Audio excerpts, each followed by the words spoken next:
लड़की ने कहा, वेरी इम्प्रेसिव। मैं मुस्कुराकर खिड़की की तरफ देखने लगा। लड़की ने पूछा, अच्छा आपने तो लव मैरिज की थी न, फिर आप भागकर कहाँ गए, कैसे रहे और कैसे गुजरा वो वक्त। उसके हर सवाल और हर बात में मुझे महसूस हो रहा था कि ये लड़की लकड़पन के शिखर पर है, बिल्कुल नासमझ और मासूम। मैंने उसे बताया कि हमने भागकर शादी नहीं की और ये भी है कि उसके पापा ने मुझे पहली नज़र में सख्ती से रिजेक्ट कर दिया था। उन्होंने आपको रिजेक्ट क्यों किया? लड़की ने पूछा। मैंने कहा, रिजेक्ट करने की कुछ भी वजह हो सकती है। मेरी जाति, मेरा धर्म, मेरा कुल, कबीला, घर परिवार, नस्ल या नक्षत्र, इन्हीं में से कोई काट होती है जिसके इस्तेमाल से जुड़ते हुए रिश्तों की डोर को काटा जा सकता है। बिल्कुल सही, लड़की ने सहमति दर्ज कराई और आगे पूछा, फिर आपने क्या किया? मैंने कहा, मैंने कुछ नहीं किया, उसके पिता ने रिजेक्ट कर दिया। वहीं से मैंने अपने बारे में अलग से सोचना शुरू कर दिया था। खुशबू ने मुझे कहा कि भाग चलते हैं। मेरी वाइफ का नाम खुशबू है। मैंने दो टूक मना कर दिया। वो 2 दिन तक लगातार जोर देती रही कि भाग चलते हैं। मैं मना करता रहा। मैंने उसे समझाया कि भागने वाले जोड़े में लड़के की इज्जत और शान पर कोई खास फर्क नहीं पड़ता, जबकि लड़की का पूरा कुल धुल जाता है। फिल्मों में नायक ही होता है जो अपनी प्रेमिका को भगा ले जाए, और वास्तविक जीवन में भी प्रेमिका को भगाकर शादी करने वाला नायक ही माना जाता है। लड़की भगाने वाले लड़के के दोस्तों में उस लड़के का दर्जा बुलंद हो जाता है। भगाने वाला लड़का हीरो माना जाता है, लेकिन इसके विपरीत जो लड़की प्रेमी संग भाग रही है वो कुल्टा कहलाती है। मोहल्ले के लड़के उसे चालू किस्म की कहते हैं। बुराइयों के तमाम शब्दकोश लड़की के ये इस्तेमाल किए जाते हैं। भागने वाली लड़की आगे चलकर 60 साल की वृद्धा भी हो जाएगी, तब भी जवानी में किए उस कांड का कलंक उसके माथे पर से नहीं मिटता। मैं मानता हूँ कि लड़का लड़की को तौलने का ये दोहरा मापदंड गलत है, लेकिन समाज में है तो सही, ये नजरिया गलत है मगर अस्तित्व में है। लोगों के अवचेतन मन में भागने वाली लड़की की भद्दी तस्वीर होती है। मैं तुम्हारी पीठ को छलनी करके सुखी नहीं रह सकता, तुम्हारे माँ बाप को दुखी करके अपनी ख्वाहिशें पूरी नहीं कर सकता। वो अपने नीचे का होंठ दांतों तले पीसने लगी। उसने पानी की बोतल का ढक्कन खोलकर एक घूंट अंदर सरकाया। मैंने कहा, अगर मैं उस दिन उसे भगा ले जाता तो उसकी माँ तो शायद कई दिनों तक पानी भी ना पीती।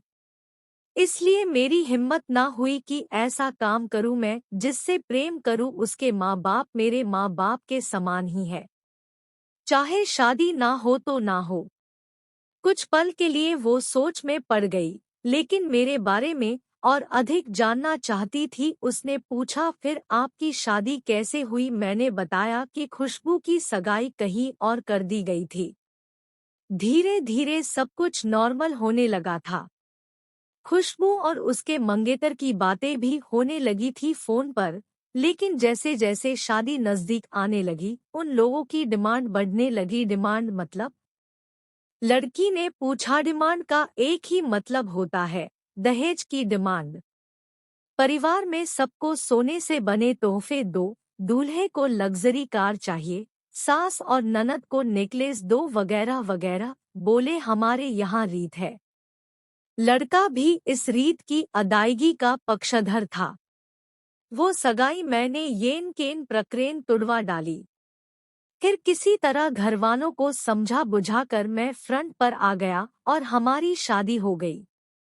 ये सब किस्मत की बात थी। लड़की बोली, चलो अच्छा हुआ आप मिल गए, वरना वो गलत लोगों में फंस जाती। मैंने कहा, जरूरी नहीं कि माँ पापा का फैसला हमेशा सही हो, और ये भी जरूरी नहीं कि प्रेमी जोड़े की पसंद सही हो। दोनों में से कोई भी गलत या सही हो सकता है। मतलब की बात यहाँ ये है कि कौन ज्यादा समझदार और वफादार है।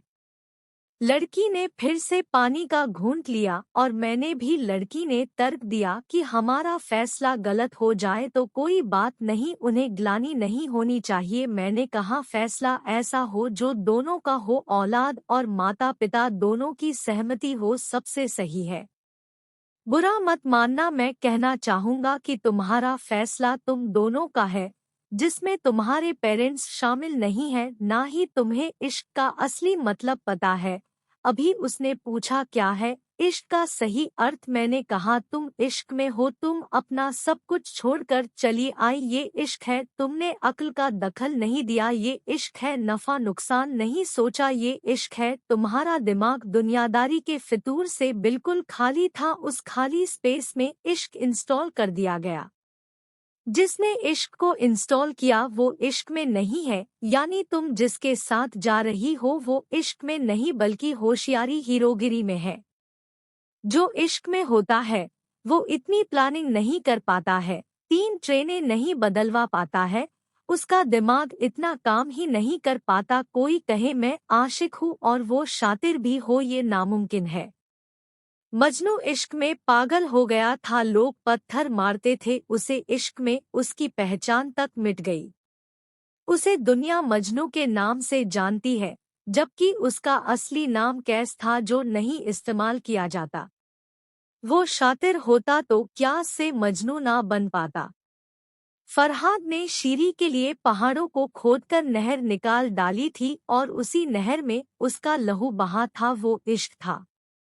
इश्क में कोई फकीर हो गया, कोई जोगी हो गया, किसी मांझी ने पहाड़ तोड़कर रास्ता निकाल लिया, किसी ने अतिरिक्त दिमाग नहीं लगाया। लालच, वासना और हासिल करने का नाम इश्क नहीं है।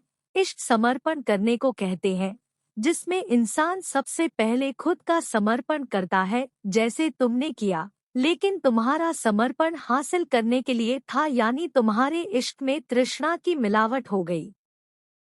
इकबाल का एक शेर है, अक्ल अय्यार है, 100 भेष बदल लेती है। इश्क बेचारा ना मुल्ला है, ना जाहिद और ना हकीम।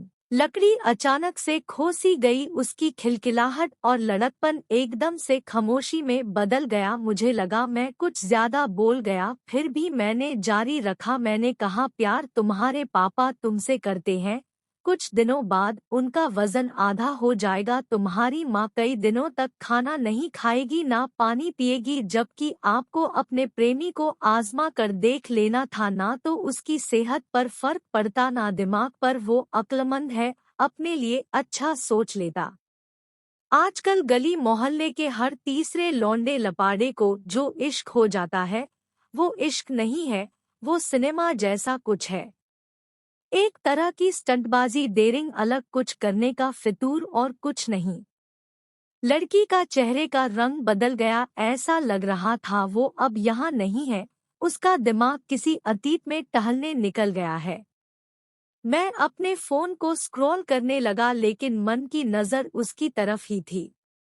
थोड़ी ही देर में उसका और मेरा स्टेशन आ गया। बात कहाँ से निकली थी और कहाँ पहुँच गई, उसके मोबाइल पर मैसेज टोन बजी, देखा सिम एक्टिवेट हो चुकी थी। उसने चुपचाप बैग में से आगे का टिकट निकाला और फाड़ दिया। मुझे कहा एक कॉल करना है, मैंने मोबाइल दिया। उसने नंबर डायल करके कहा सॉरी पापा, और सिसक सिसक कर रोने लगी। सामने से पापा फोन पर बेटी को संभालने की कोशिश करने लगे। उसने कहा पापा आप बिल्कुल चिंता मत कीजिए, मैं घर आ रही हूँ। दोनों तरफ से भावनाओं का सागर उमड़ पड़ा। हम ट्रेन से उतरे, उसने फिर से पिन मांगी, मैंने पिन दी।